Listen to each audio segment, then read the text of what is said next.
Hi friends, ഏവർക്കും കുഞ്ചൂസ് കിച്ചണിലേക്ക് സ്വാഗതം. എല്ലാവർക്കും സുഖമെന്ന് കരുതുന്നു. ഇന്നത്തെ നമ്മുടെ റെസിപ്പി ഒരു മസാല ബ്രെഡിൻ്റെ റെസിപ്പിയാണ്. അപ്പോൾ നമുക്കിത് ഡിന്നറായിട്ട് 4 മണിക്ക് ചായയുടെ കൂടെ ഒക്കെയുള്ളൊരു കടിയായിട്ടൊക്കെ യൂസ് ചെയ്യാവുന്നതാണ്. അപ്പോൾ നമുക്ക് വീഡിയോയിലേക്ക് പോകാം. വീഡിയോയിലേക്ക് പോകുന്നതിന് മുമ്പായിട്ട് എൻ്റെ ചാനൽ ഇതുവരെ സബ്സ്ക്രൈബ് ചെയ്യാത്തവരുണ്ടെങ്കിൽ പ്ലീസ് എല്ലാവരും ഒന്ന് സബ്സ്ക്രൈബ് ചെയ്ത് എന്നെ ഒന്ന് സപ്പോർട്ട് ചെയ്യണം. ആ കൂട്ടത്തിൽ ബെല്ലൈക്കൺ കൂടി ഒന്ന് പ്രസ് ചെയ്യണം. അപ്പോൾ നമുക്കിനി ഡീറ്റെയിൽ ആയിട്ട് വീഡിയോയിലേക്ക് പോകാം. അപ്പോൾ നമുക്ക് പാനിലേക്ക് ഒരു 2 ടീസ്പൂൺ ഓയിൽ ചേർത്ത് കൊടുക്കാം. അപ്പോൾ നിങ്ങളുടെ കയ്യിൽ ഒലിവ് ഓയിൽ ഉണ്ടെങ്കിൽ നിങ്ങൾക്ക് ഒലിവ് ഓയിൽ എടുക്കാവുന്നതാണ്. അല്ലാന്നുണ്ടെങ്കിൽ നമ്മുടെ ഓയിൽ ചേർത്ത് കൊടുത്താൽ മതി. ഞാനിപ്പോൾ ഇവിടെ എടുത്തിരിക്കുന്നത് ഒലിവ് ഓയിലാണ്. അപ്പം നമ്മൾ ഇനി എടുത്തിരിക്കുന്നത് ഒരു 1.5 സവോള എടുത്തിട്ടുണ്ട്. അപ്പോൾ നമ്മളതിനിങ്ങനെ ചെറുതായിട്ട് കട്ട് ചെയ്തെടുത്തിട്ടുണ്ട്. അതുപോലെ തന്നെ ഒരു പകുതി ക്യാപ്സിക്കവും നമ്മളതുപോലെ തന്നെ കട്ട് ചെയ്തെടുത്തിട്ടുണ്ട്. പിന്നെ ഒരു 2 പച്ചമുളകാണ്. പച്ചമുളകിന് അകത്തെ കുരു നമ്മൾ കളഞ്ഞാണ് എടുത്തിരിക്കുന്നത്. ഇനി എരിവ് ഇഷ്ടമുള്ളവരാണെന്നുണ്ടെങ്കിൽ കുഴപ്പമില്ല, ഇങ്ങനെ കട്ട് ചെയ്ത് നമുക്ക് ചേർക്കാവുന്നതാണ്. ഇനി നമുക്കത് എണ്ണയിലേക്ക് ചേർത്ത് കൊടുക്കാം.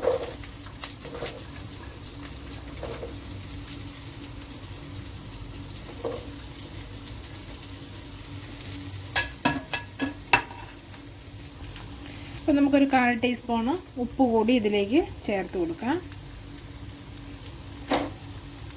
ഇനി നമുക്കൊരു ഫ്യൂ സെക്കൻഡ്സ് നമുക്കിതൊന്ന് ഇളക്കി കൊടുക്കണം. അപ്പോൾ നമ്മുടെ സവോളയൊക്കെ ഒന്ന് ചെറുതായിട്ടൊന്ന് വാടി വരും. അതുവരെ നമുക്ക് ഒന്ന് ഇളക്കി കൊടുക്കാം.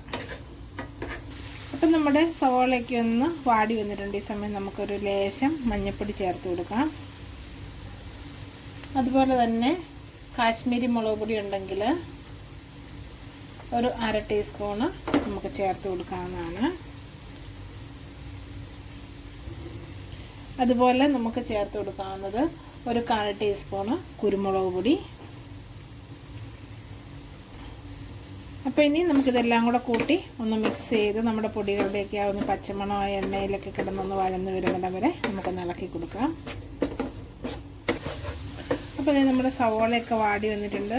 നമ്മുടെ മുളകൊക്കെ ഒന്ന് മൂത്ത് വന്നിട്ടുണ്ട്. ഈ സമയം നമ്മൾ എടുത്തിരിക്കുന്നത് ഒരു 8 പീസ് ബ്രെഡാണ് എടുത്തിരിക്കുന്നത്. നമ്മൾ സൈഡൊന്നും കളഞ്ഞിട്ടില്ല, ഇങ്ങനെ കട്ട് ചെയ്ത് സ്ക്വയറിൽ കട്ട് ചെയ്ത് എടുത്തിട്ടുണ്ട്.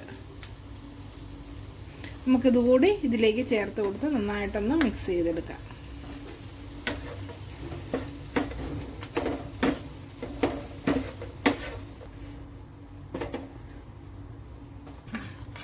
അപ്പം നമ്മൾ ബ്രെഡ് ചേർത്ത് നമ്മൾ ലോ ഫ്ലെയിമിൽ വെച്ച് നമ്മൾ ആ മസാലയൊക്കെ ആയിട്ട് നന്നായിട്ട് മിക്സ് ചെയ്തെടുത്തിട്ടുണ്ട്. അപ്പോൾ നമ്മുടെ ബ്രെഡൊന്ന് ചെറുതായിട്ടൊന്ന് ചൂടൊക്കെ ആയി വന്നിട്ടുണ്ട്. നമ്മുടെ ബ്രെഡിലേക്ക് ഇതിൻ്റെ മസാലയൊക്കെ ഒന്ന് പിടിച്ചിട്ടുണ്ട്. ഈ സമയം ഞാൻ എടുത്തിരിക്കുന്ന ഒരു 3 മുട്ടയാണ് നന്നായിട്ട് ബീറ്റ് ചെയ്തെടുത്തിട്ടുണ്ട്. നമുക്കിത് ഇതിൻ്റെ മേളിലൂടെ ഒഴിച്ചു കൊടുക്കാം.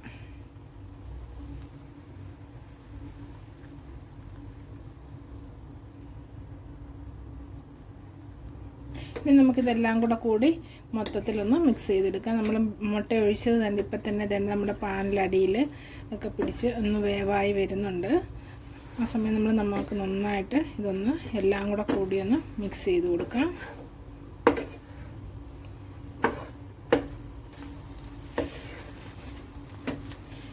അപ്പം നമ്മൾ മുട്ട ഇങ്ങനെ ചേർത്ത് കൊടുക്കുമ്പം ബ്രെഡ് ഇട്ട് ആ മസാലയൊക്കെ ആയിട്ടൊന്ന് മിക്സ് ചെയ്തതിന് ശേഷമേ നമ്മളിങ്ങനെ മുട്ട ചേർത്ത് കൊടുക്കാറുള്ളൂ. അപ്പോൾ ആ മുട്ടയും ആ ബ്രെഡും കൂടെ ഉള്ളൊരു കോമ്പിനേഷനും ഒക്കെ ഒന്ന് റെഡിയായി വരുന്നത്, നല്ലൊരു ടേസ്റ്റും ഒക്കെ കിട്ടുന്നത് നമ്മളിങ്ങനെ ബ്രെഡ് ചേർത്തതിന് ശേഷം മുട്ട ചേർക്കുമ്പോഴാണ്. അപ്പം അതുപോലെ തന്നെ നിങ്ങൾക്ക് ഇനി ഇതിനകത്ത് ചിക്കൻ വേണമെങ്കിലും ഒന്ന് ഫ്രൈ ചെയ്ത് ചേർക്കുകയാണെങ്കിൽ അങ്ങനെയും നിങ്ങൾക്ക് ബ്രെഡിൻ്റെ കൂട്ടത്തിൽ ചെയ്തെടുക്കാവുന്നതാണ്. അപ്പോൾ അടുത്തായിട്ട് നമ്മൾ ചേർക്കുന്ന 1 ടീസ്പൂണ് ടൊമാറ്റോ സോസാണ്. നമുക്ക് ചേർത്ത് കൊടുക്കാം. ഇനി നമുക്കിതുകൂടെ ചേർത്ത് നമുക്ക് നന്നായിട്ടൊന്ന് ഇളക്കി കൊടുക്കാം.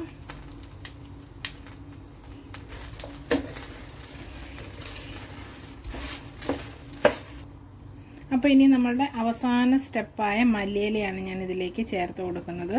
മല്ലിയിലയും കൂടെ ചേർത്ത് നമുക്ക് നന്നായിട്ടൊന്ന് ഇളക്കി ഒന്ന് യോജിപ്പിക്കണം.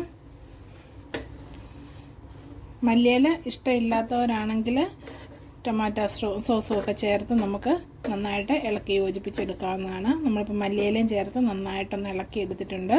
അപ്പോൾ നിങ്ങളെല്ലാവരും ഇങ്ങനെയൊക്കെ ഒന്ന് ട്രൈ ചെയ്യണം. എന്നിട്ട് നിങ്ങളുടെ അഭിപ്രായങ്ങളൊക്കെ ഒന്ന് കമൻറ്റ് ബോക്സിൽ മെൻഷൻ ചെയ്യണം. അപ്പോൾ ഇനി പുതിയൊരു വീഡിയോ ആയിട്ട് വരുന്നിടം വരെ എല്ലാവർക്കും നന്ദി.